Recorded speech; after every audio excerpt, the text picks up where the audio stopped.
If you ever need help trying to access different features of Outlook 2000, help is just a click away. To get help in Outlook 2000, either press the F1 key on your keyboard or come up to the Help menu, click Help, and then go ahead and click on Microsoft Outlook Help, where you can see the shortcut here, F1. We'll click this option, select this option, and we are asked what would we like to do. And based on what we've done, the assistant is guessing the different things we'd like to do. View the contents of a file, view file properties. But if none of these options are what we'd want to do, we can simply type our question here and then click on Search.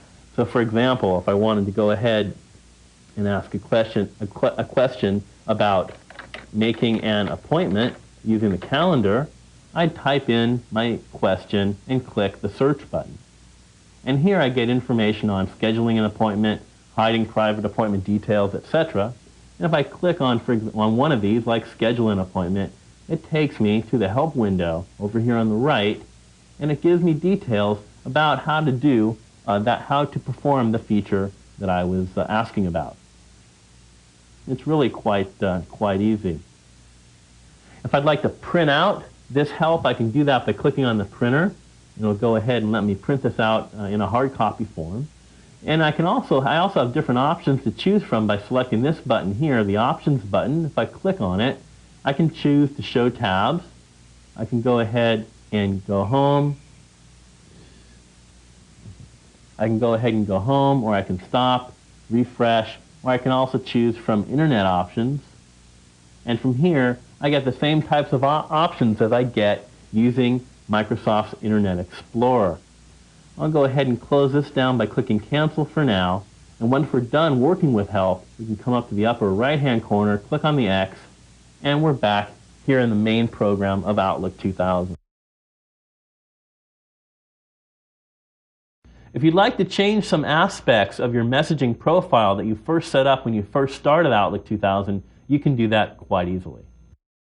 To change aspects of your messaging profile, the one that you first set up when you first started Outlook 2000, let's come back to the Outlook bar and click on Outlook Shortcuts.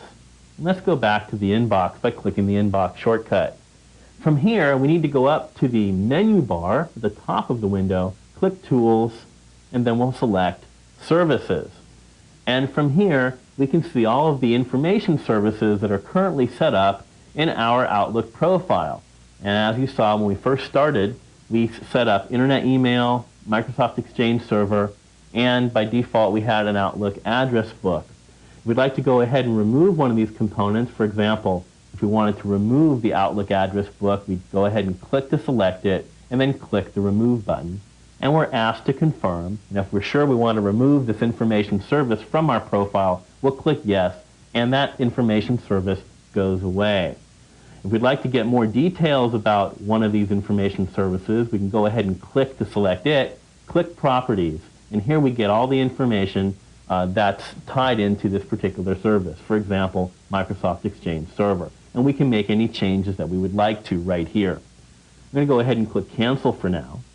If we'd like to add a service to our profile, we can simply click the Add button, and here we can choose the information service that we'd like to add.